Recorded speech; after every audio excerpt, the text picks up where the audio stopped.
అందరికీ నమస్కారం.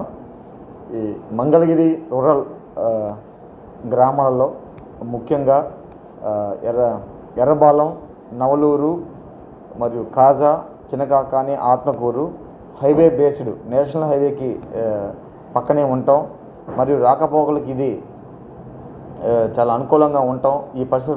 ఈ తరుణంలో మనకి ఈ మధ్యకాలంలో ఎక్కువగా మోటార్ సైకిల్ వాహన దొంగతనాలు, అదేవిధంగా ఈ తాళం వేసినటువంటి ఇల్లును టార్గెట్ చేసుకొని నైట్ పూట దొంగతనాలు జరుగుతూ ఉన్నాయి.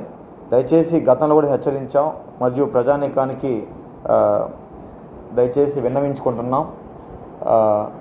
ఎవరైతే వారి పనులపై ఇతర గ్రామాలకు కానీ లేదా ఇతర పనుల మీద వెళ్తున్నారో వాళ్ళు దయచేసి మా పోలీస్ స్టేషన్ సంప్రదించి LHMS అంటే లాక్డ్ హౌస్ మానిటరింగ్ సిస్టమ్ అనేది మా గౌరవ DGP సార్ గారు, అదేవిధంగా మా గౌరవ SP సార్ గారు నేతృత్వంలో మీ యొక్క ఇల్లుని తిరిగి వచ్చేంత వరకు మేమే దాన్ని జాగ్రత్తగా పరిరక్షించే బాధ్యత మాదే.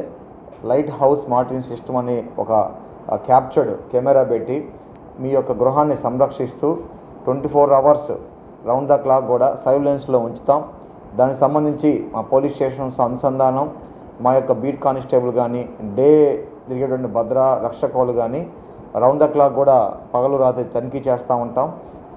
కాబట్టి దయచేసి ఇలాంటి వెసులుబాటును ప్రజలు వినియోగించుకోవాలని, మరీ ముఖ్యంగా రాత్రిపూట వాహనాలు మేము పెట్రోల్ తిరిగేటప్పుడు ఈ యొక్క నేరాల అదుపులో భాగంగా గమనించింది ఏంటంటే, కనీసం ఇంటి ముందు డోరు ఓపెన్ చేసుకొని గేట్ ఓపెన్ చేసి బండ్లు లోపల పెట్టిన పరిస్థితి కూడా లేదు. నేనే స్వయంగా గ్రామంలో దాదాపు ఒక 2-3 వెహికల్స్కి బండ్లు కూడా నైట్ పూట తాళం కూడా బండ్లకే పెట్టేసి మర్చిపోయి పడుకునే పరిస్థితి అవపడతా ఉంది. ఆ బండ్లు నేనే లాక్ చేసి డోర్ కొట్టి మరి వాళ్ళ బండికి తాళాలు హ్యాండ్ ఓవర్ చేయడం జరిగింది. కాబట్టి రోడ్ల మీద విచ్చలవిడిగా బండ్లు వదిలిపెట్టడం, తాళాలు వదిలిపెట్టడం, కనీసం డోర్ తీసి గేట్ లోపల పెట్టుకునేటటువంటి మినిమం మన జాగ్రత్త పాటించాలి. ఈ క్రమంలో దయచేసి ఈ విధంగా నివారణ చర్యలు మనం పాటిస్తే నేరాలు అదుపుదల చేయగలమని చెప్పి మీకు మనవించుకుంటున్నాను. మా విన్నపం వల్ల ఏం లేదు. దయచేసి ప్రజలు LHMS వినియోగించుకోవాలి. కొత్త వ్యక్తులు వచ్చినప్పుడు దయచేసి 900 కాల్ చేయాలి.